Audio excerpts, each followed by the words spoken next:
Okay, hello everyone. I think we've just started. Welcome to this talk that I'm about to give. Thank you all for tuning in. So my name is Linn Boldt-Christmas, and I am an astrophysicist, and I work at the University of Uppsala, which is in Sweden. And my job is to study planets, specifically planets outside of our solar system. So today I'm going to talk to you guys about climates on other planets. Now, before you get too excited, I'm going to give a little preface to say that if you're expecting like sci-fi images where I'm going to reveal that secretly we found this planet with crazy purple trees or something, I'm really sorry because science is not that far ahead. We are making some amazing progress on studying how these climates exist. But we don't know as much as you might think, but we do also know maybe more than you might think. So today I'm going to focus on what we are actually able to do, what we've done so far, which I personally think is a much cooler thing. You know, I could tell you all these crazy stories about what we might think we find. But realistically, I think it's much cooler to show you something that is real. This is really what we're doing. So let's get into it.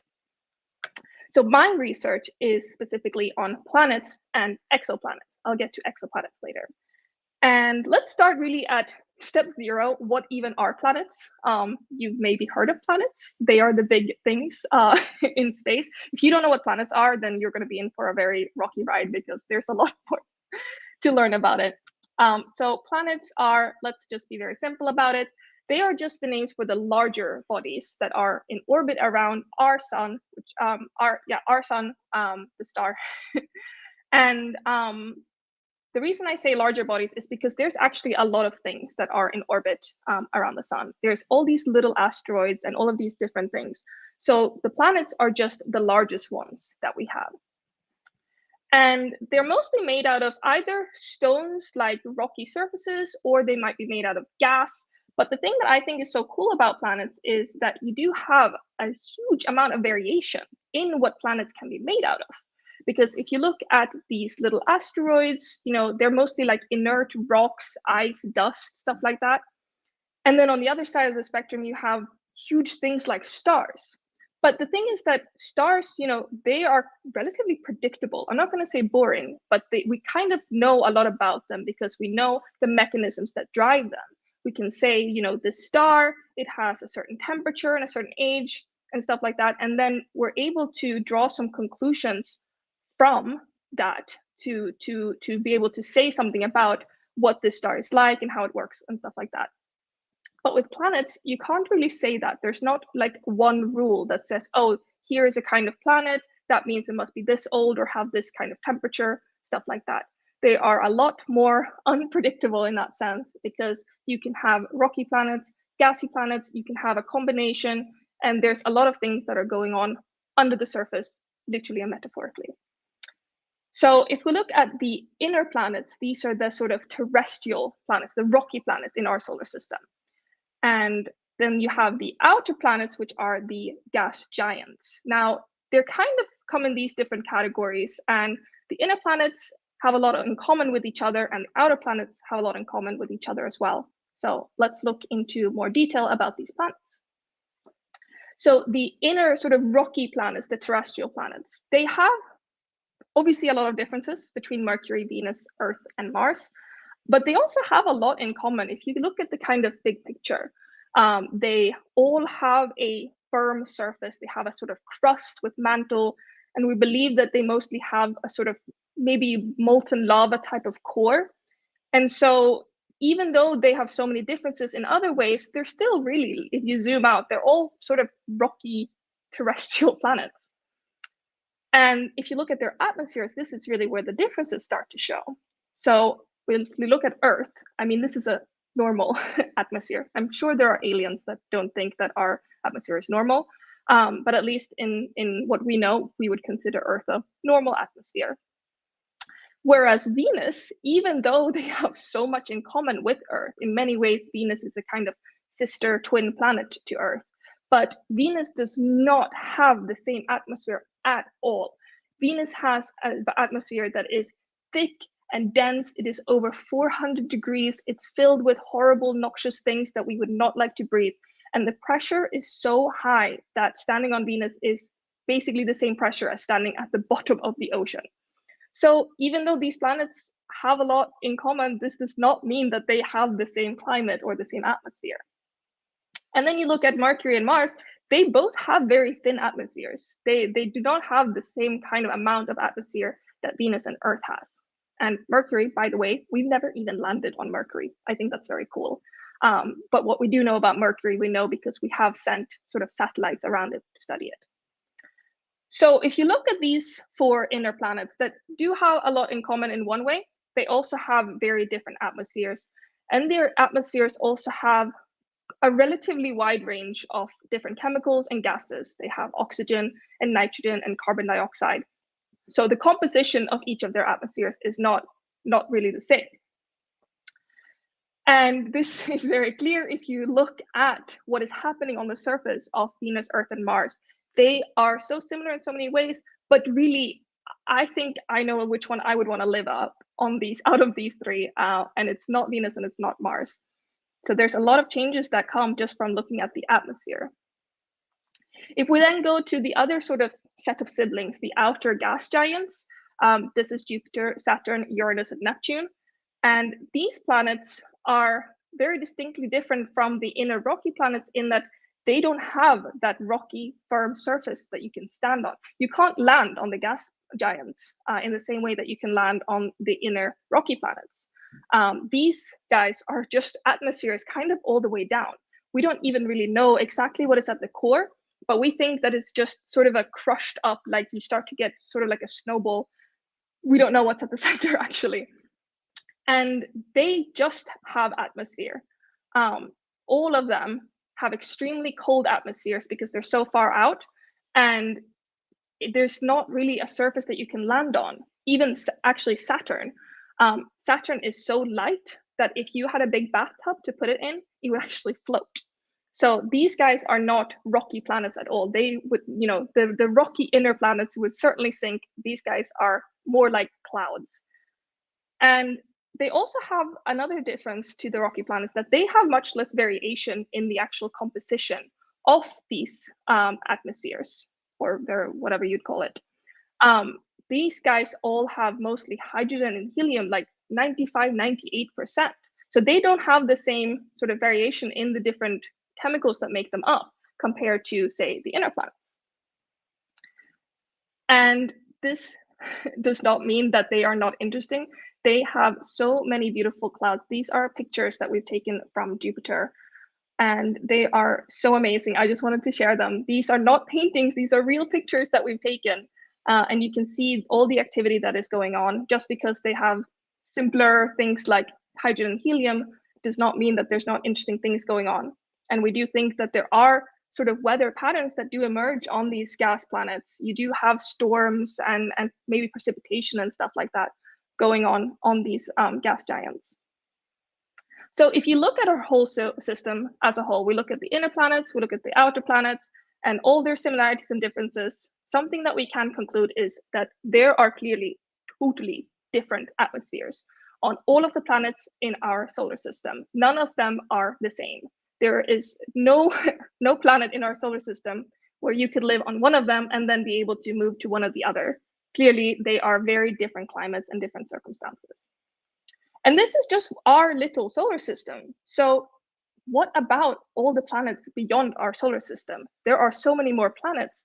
And if we see this amount of variation between all the different planets in just one solar system, what does that tell us about the other planets? Because clearly, as we've seen, there's not one rule where you say, here is a solar system, that must mean that these planets exist around there. And this is where we get to my favorite part, which is exoplanets. So exoplanets is what I work with, and this is what I work with every day. So exoplanets are planets that are extrasolar. They are planets that are beyond our sun. So they're outside of our solar systems, and they are in orbit around other stars. And just to put things into context, exoplanets is a relatively new thing. This is one of the many exoplanet catalogs that exist online. I went on it today and to get the latest numbers. So we have confirmed nearly 5,000 exoplanets at this point. And the cool thing about it is that the first exoplanet was only discovered about 30 years ago. So these have all been found in just the last few decades. And out of these nearly 5,000 exoplanets, nearly 4,000 of them have been found in the last 10 years. I remember when I was at university, not that long ago, we had just found planet number 1,000, and that was like breaking news. And now, just what feels like a few short years later, we have found 4 times that all over again. So we are really in a very exciting time for exoplanet discoveries. It's going like this, and we have so many more to explore and to discover. And if you look at all the exoplanets we found, what we're realizing is that clearly it's a diverse world out there. There are so many different types of planets. And what we found is that there are planets that are larger than the largest planets that we have in our solar system, Jupiter. They are smaller than the smallest one we have, Mercury. They have thick atmospheres, they have thin atmospheres, they have cold atmospheres, they have warm atmospheres, like a Dr. Seuss poem. There are so many different exoplanets. And the more we discover, the more we realize that there is really no prediction on what a planet should be like, because there is so much variation in the kind of things that are happening on a planet. But that's not really the question. We can find exoplanets all day long, but what does it mean? Because really the big question is, okay, so we found an exoplanet, what is it like on there?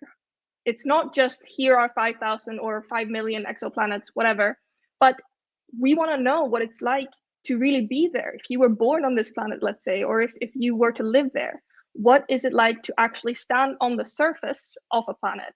And what would you see? What would you experience?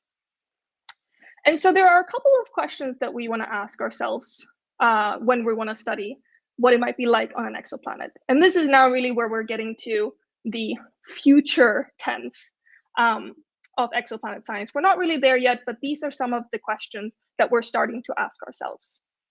So some questions might be, okay, how close is this planet to its sun?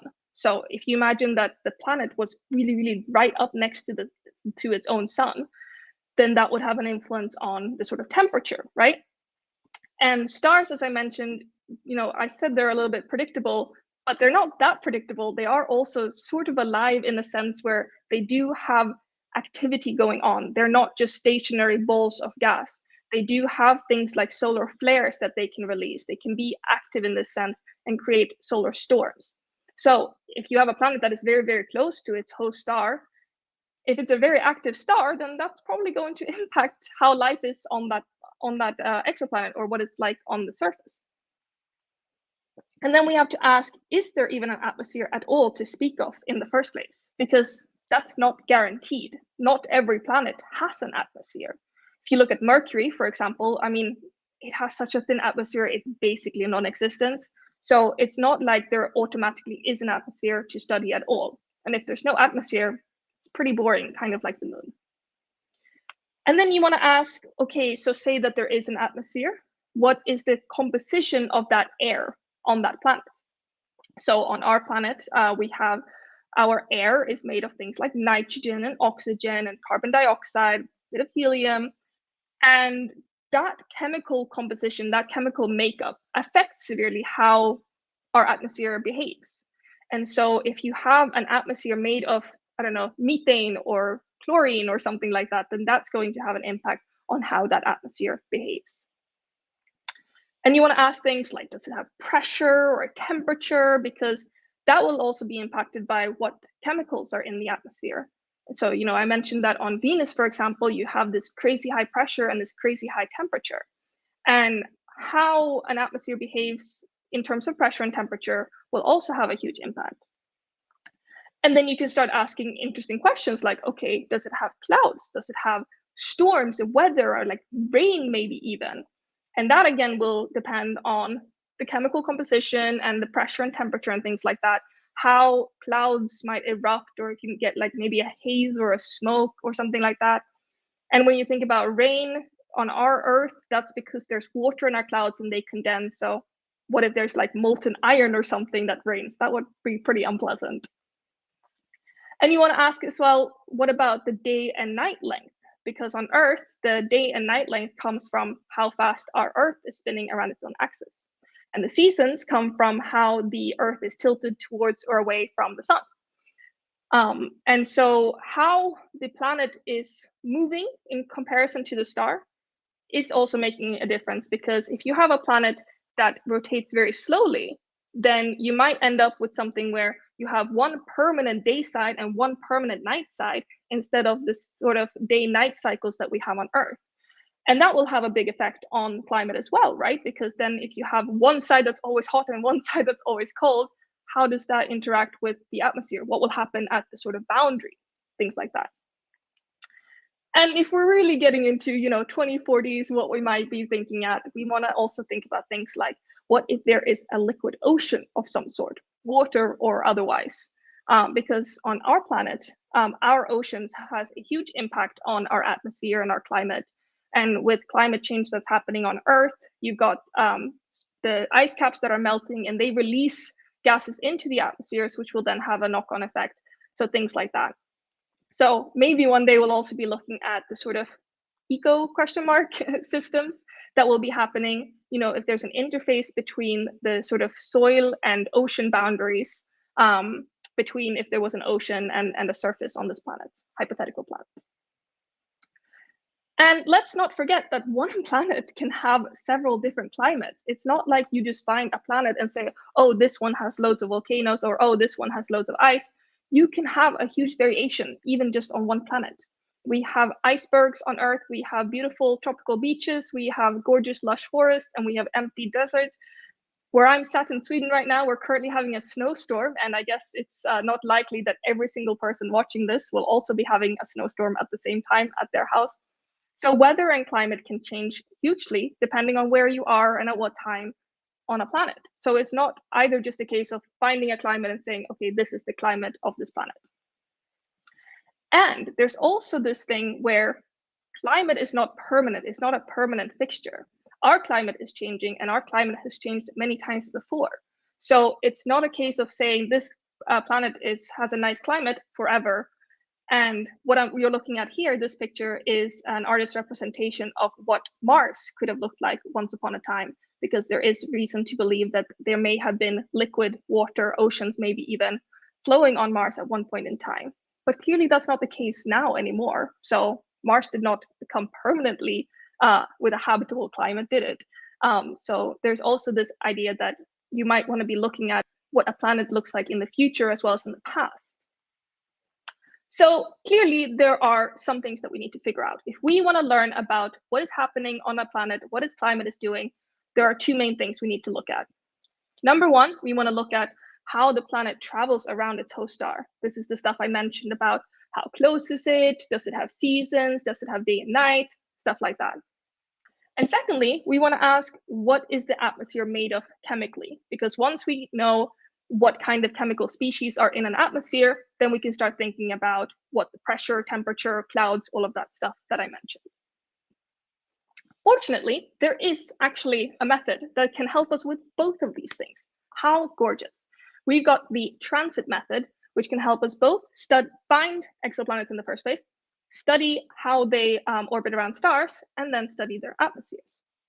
So the transit method works like this. Let's say that this is a distant star several thousands of light years away that we're looking at. And it's got this planet in orbit around it, right? And so the planet comes around here, and right at this point here, what happens is that it starts to block out a little bit of light, right? Because as it comes here, it's now shielding this little part of the starlight. So it's actually doing a little bit of like an eclipse, right? And this section here is what we then call the transit. This is when the planet is coming across the face of the star, and it blocks out a little bit of light. And what happens is that we look at all of the light that we're receiving from this planet here, or sorry, from the star. And so the exoplanet in orbit swings around here. And before it gets here, we just get 100% of the light. We were receiving light from this star. And then bam, in comes the planet and starts to block some light. So the amount of light that we're receiving, it drops down and we get less light. for the period of time it takes for the planet to make a complete crossing across the face of the star. And then the planet comes out here, and up we go and back to the maximum amount of light that we're receiving, and things are back to normal. And what we can see then is that if we get 100% of the light usually, and then occasionally we get these dips, and then we get back to the normal light, and then we get a dip, and then we get a normal light, and then we get a dip, which, by the way, note that it's like 99.3%, so it's a very small amount of dip. But by seeing these regular dips in the light that we receive, we can figure out, okay, there is something that is happening regularly, where there is a planet that is regularly coming and blocking the face of the star. So these regular transits can then tell us that this is a planet, and we can work out how often the planet makes one complete orbit. And by looking at the amount of light that's blocked, we can figure something out about the size of the planet in comparison to the star. Because a planet around a large star will just have a little bit of a dip because it won't be blocking that much of the light. Whereas a smaller star or a larger planet will block a relatively larger amount. So you'll get a bigger dip of light. So here's an example of how this can help us when there is a multiple planetary system. So here comes the first planet. It's a fairly large planet. Bang, it blocks out some light, and then it's done. Great, now we know how long it takes for it to do that. Here comes another one. Here comes the first one, blocks a little bit less, and then another one which blocks a little bit more. So just by looking at the simple light curve, we can see how much light is blocked by each of the planets, which tells us something about how quickly they're orbiting, how large they are in comparison to the star, and all of these things.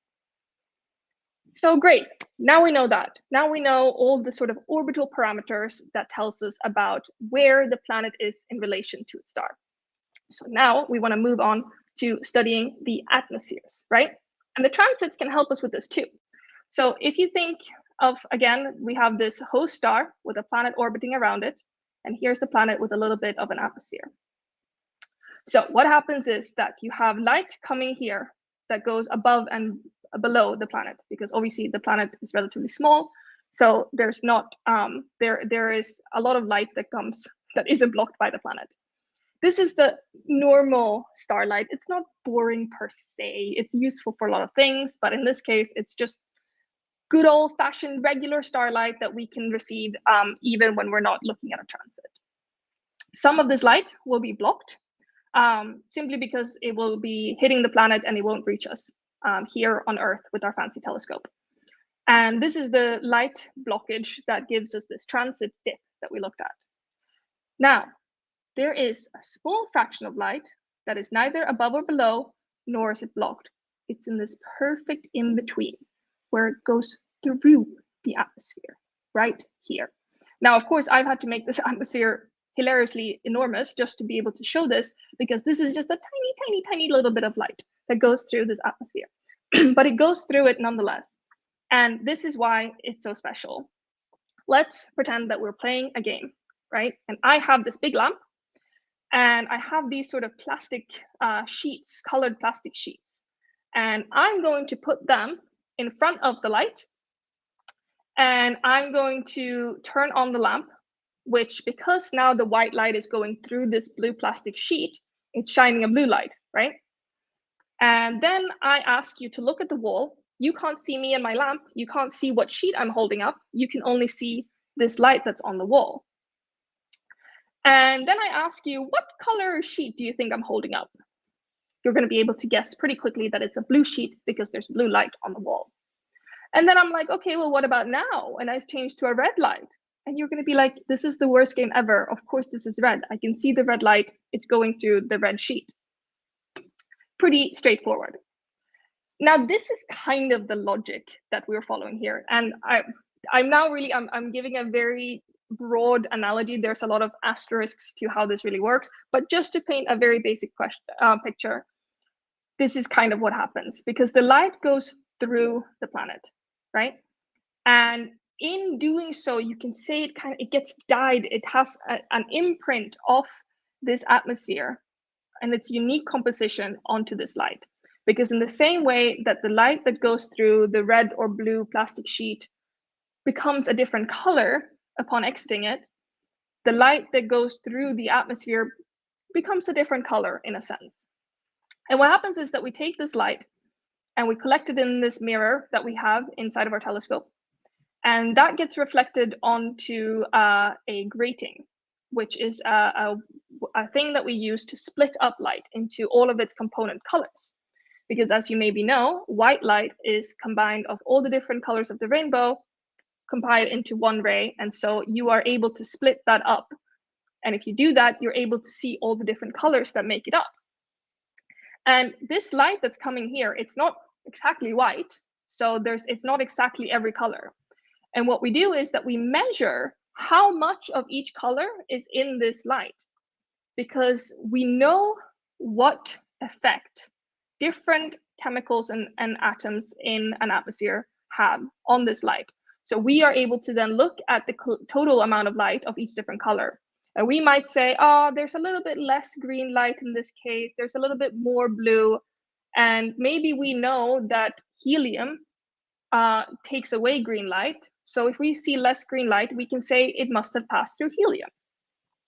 This is the very big picture kind of analogy for how this works. But if you're feeling brave, we're now going to go into a little bit more of an accurate description of how this actually happens. This is now the big kid science. So hold on to your hat. If you're following still, congratulations, because this is now basically quantum mechanics. So this is called spectroscopy. The idea that you can see an imprint on a light that has passed through something, and to be able to deduce what that medium is made out of chemically. This is called spectroscopy. And the way it works is basically this: how we know actually what elements we found because it's passed through them. It's through a very special relationship that exists between electrons and light. Now, some of you maybe know that atoms look roughly like this. You have protons and neutrons in the middle, and then you have all of these electrons around them. I've purposely chosen one here, gold, that has a lot of electrons. Not every, I mean, you might have seen in like a textbook, it's usually more like a hydrogen or a helium that has like 1 or 2. But gold, for example, has 79 electrons, because that's how many protons are in the middle. And these numbers here is the way that these 79 electrons are configured, how they are placed in all of these electron shells. So first you have 2, and then you have 8, then you have 18, and so on and so forth, which looks a bit like a fairly random numbers, but there is a reason behind them. And the analogy that I'll make is that basically electrons like to line up as if they're going to some fun event and they're sitting in an amphitheater. There's something extremely exciting going on here, and electrons fill up these shells like these seats. So you imagine that if you want to come here, you want to get the front row seats. Those are the best seats. You don't have to go up this boring staircase to get to them. They're right there, right up front. Very nice and easily accessible, great seats. If you come a little bit later, then maybe you have to get these medium seats that are kind of fine. You have to go up these stairs a little bit, but it's okay. And then really, if you're very late, you get these garbage seats right at the back, and they're totally rubbish, and you don't really like them. You have to go all the way up the stairs, and you don't really see anything, and it's not great. And this is kind of how the electrons decide how to sit in the shells around the center, the nucleus of the atom.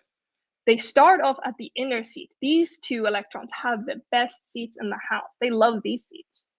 And they fill up all the other shells from the inside out. They go from the inner to the outer, because similarly, they like these seats, these places in the mid, right at the center, because you need to use less energy to get to them. They are more comfortable in that way.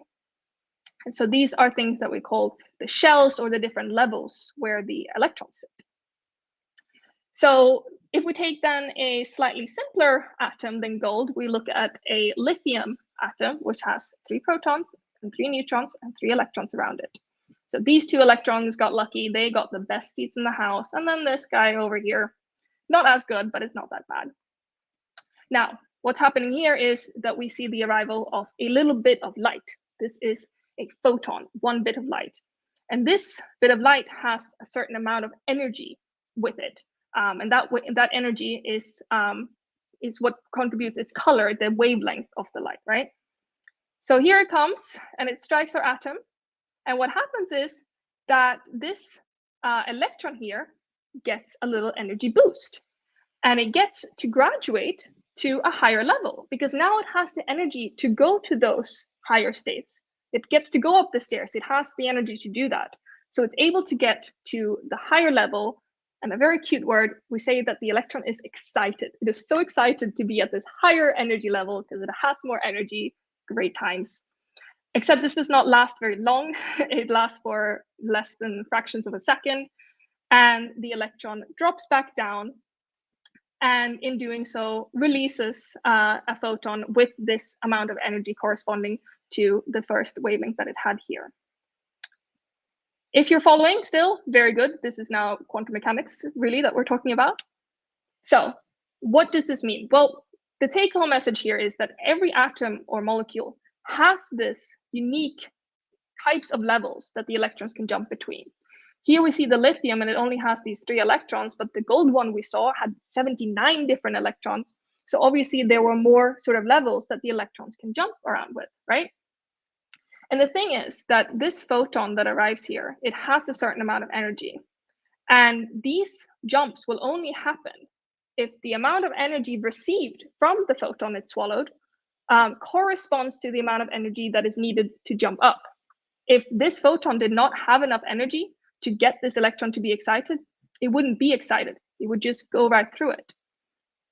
And so because it depends on which levels exist, different types of wavelengths can be absorbed by different types of atoms or molecules. It's not all the same. So the energy wavelength, the color of light that can be absorbed by a lithium atom is different from, say, a gold atom, right? And so what is actually happening with this light that is coming and passing through the atmosphere? If it is, in this case, say a lithium atom that is there, then this color of light will interact with this lithium atom. And then when this photon gets absorbed, it can either be re-emitted in a different direction, or it might be a different kind of wavelength because it might be jumping between levels in different stages. So the only light that actually survives crossing this, in this case, lithium atom, will be light that does not interact with this particular atom. So all of this light comes from the star, but the only light that actually comes through on the other side into our telescope is light that will not be interacting with this. So what happens is that we see all the total light, but depending on the gas or the chemicals or the species that the light pass through, some of it will get absorbed in this way. So if we look at this light and we see, okay, this color got absorbed, this color got absorbed, this one, and then this one, and then this one, and we know that this is what the colors that hydrogen absorbs, then we know that the hydrogen was responsible for this. And then we know that the thing that this light passed through was indeed hydrogen. And obviously, the reason that we want to find out that or what the different chemicals and species in an atmosphere even are is because it makes such an impact on what the atmosphere looks like. Here are some pictures from closer to home. So this is during the beginning of the COVID pandemic, when we saw dramatic drops in pollution almost overnight as travel ceased. And we can see that the kind of difference that the presence of species in an atmosphere makes is enormous. And this is just almost kind of visually. Now imagine that you have the difference between having oxygen in your atmosphere and methane and carbon dioxide and all of these different things. It makes a huge difference on how an atmosphere looks like and what it's doing. And this, of course, makes then a huge impact on how the climate evolves. So if you compare Earth and Venus, then you've got 2 planets that are really not that dissimilar.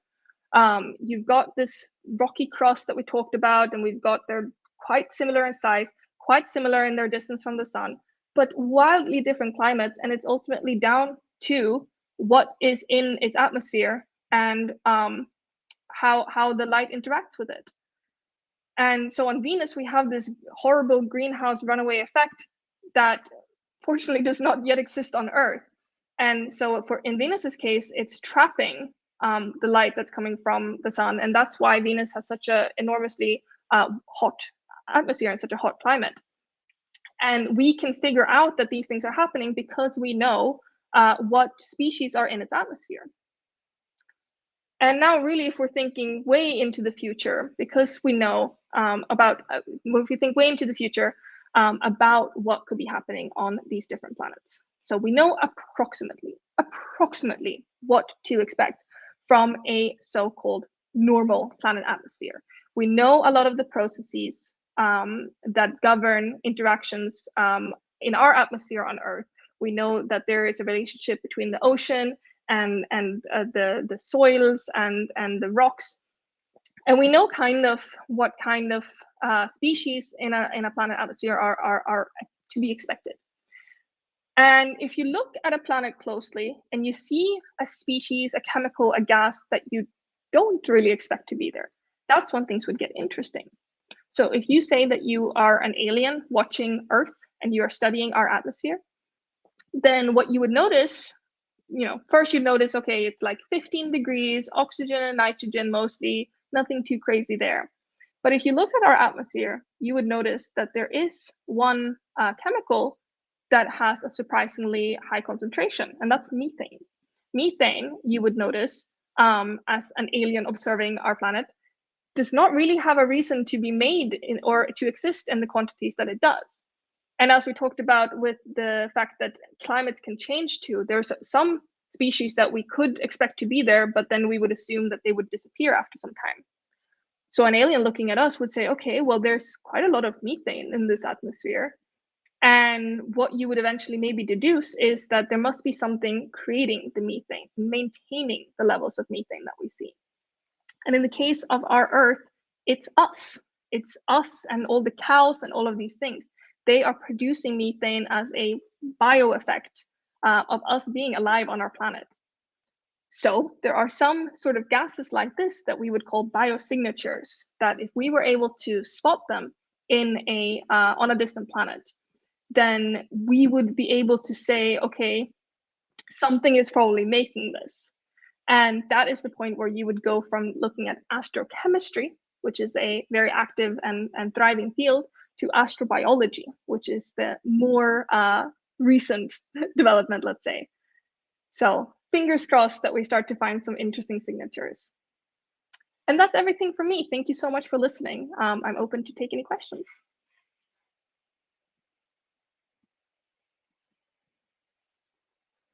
I have one question here. So regarding the spectra, are changes caused by Earth's atmosphere subtracted from the measurements? And if so, how? I'm so glad you asked. That is an excellent question. So when you look at, let's go back to my very silly little picture of our telescope on Earth. This is not really what it looks like, but you get the picture.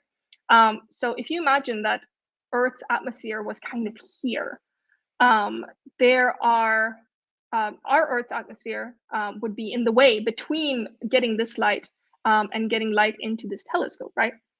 And so these are called telluric effects, and we absolutely have to account for them. This has otherwise been a very disappointing thing, where if you imagine you look at this light coming in and then it actually passes through our atmosphere, you might be like, oh my God, I found the most crazy Earth-like atmosphere. It's got oxygen, it's got nitrogen, it's got carbon dioxide. Yeah, you're looking at our atmosphere.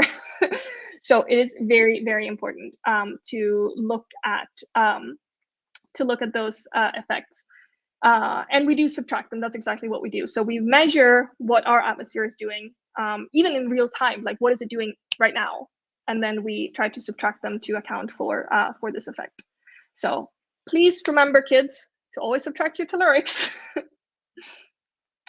Oh gosh, okay, there's a lot of questions.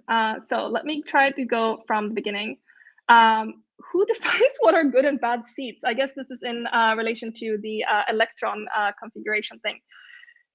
Good and bad, it's to do with the fact that protons and neutrons are like positive and negative, kind of like the things of a magnet.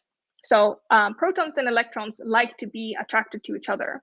So the electrons like to be close to the protons in the nucleus. Then they're very, very attractive and bound to the to the protons in that way. And then as you kind of get further away from the nucleus, that kind of wanes a little bit. Similarly, how gravity, it drops off if you get further away from something. So it's just down to electromagnetic attraction. Let's see. I apologize. There are some German questions that I can't understand. Let's say you throw 100 photons on a lithium atom. Will all of them interact with the electrons, or how many of them pass straight through? Also great question. So really it's to do with probabilities. And because we are talking about such a huge amount of light and yeah, well, I said lithium, but any gas really. It's enough that it's gonna happen regardless. If you literally had one photon and one atom, then maybe it would miss it, fine. But because the densities that we're talking about are often high enough, then we do see that effect. Have you already found a planet with an atmosphere allowing life as we know it? As a controversial question, basically no. We have found contenders. There are some planets that we are studying, and we are trying to investigate them as much as possible, because as we see in our solar system, there are so many different things that can ruin a good climate. I mean, even on Earth, you can have places that are kind of uninhabited just because of small weather differences. So to actually say with confidence, this planet has an atmosphere that could sustain life, that's a huge question. And we would need to rope in the biologists too, because we would need them to answer it as well, to actually figure out what does life need and what is this atmosphere made of are two question marks. And we kind of need to work towards each other to answer them. Is methane linked only to farts, or can it be produced elsewhere? No, it's not. It's not linked only to farts. I can't think of. I'm not a geologist, so I can't think of any other major sources of methane. But no, there are of course other sources, and it's fine for methane to exist in atmospheres. It exists in even atmospheres in our solar system. So that's not the crazy thing. It's more about looking at percentages and concentrations, like how much. You think one can speak of climates in the oceans of the Jupiter moon Europe? Yes, very much so. So for those of you that don't know, there are multiple moons around Jupiter, and some of them are very exciting because they're actually quite large. And we are actually sending a mission to the Jupiter moons to study them in more detail. That is the JUICE mission with the European Space Agency.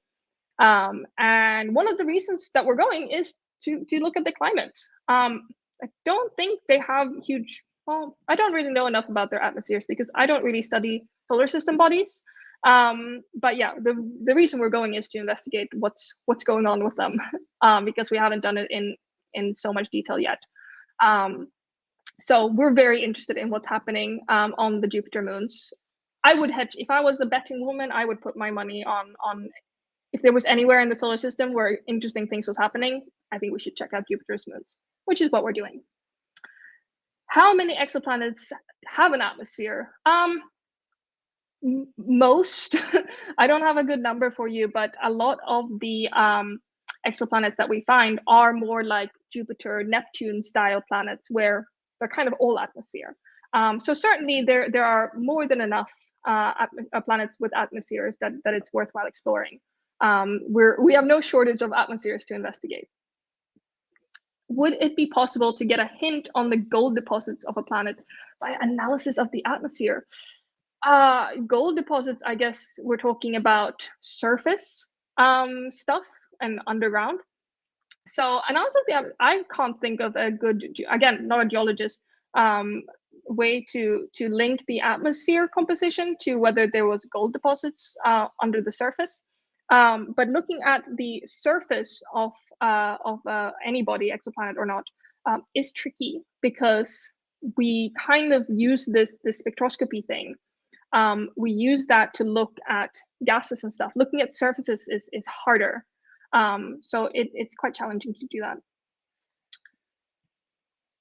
And I think that's all the questions I can see for now. I think. I'm glad that there were so many questions. I love these questions. I could talk about exoplanets all day. So thank you very much so far. I think unless there are any other questions, I guess we'll close it there. So thank you ever so much for everyone who tuned in. I hope you enjoyed it and I hope you learned something. And enjoy our atmosphere. Let's not ruin it, please. Oh, sorry. How many planets has a star on average? Last question. How many planets? Do you mean how many stars have planets? I guess. Like most. The thing is, the reason that it's tricky is because we only started looking for exoplanets relatively recently, right? And this transit method that I'm talking about, it's really quite hard to spot these dips because, as you can see, it's tiny amounts that we're dimming by. And if you look at the surface of a star, the surface of a star is not uniform either. I talked about how stars are very kind of active.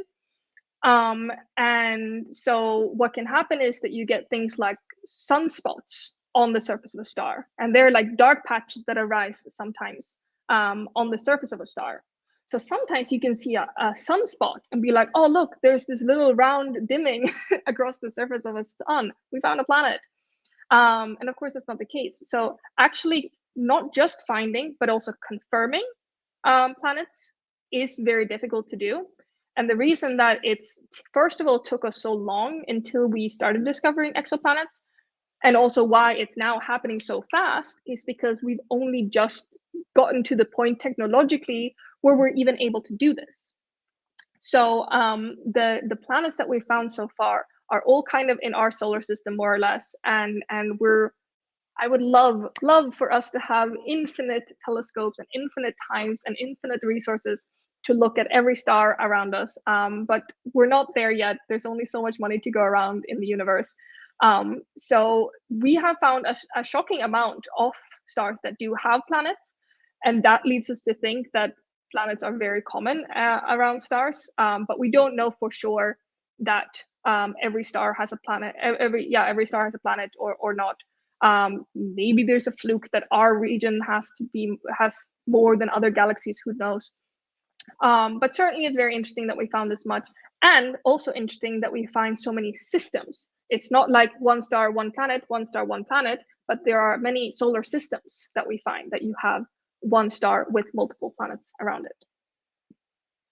I do think that was now the last question, probably. So on that note, I'll say thank you so much for listening. And it's been great fun to do this.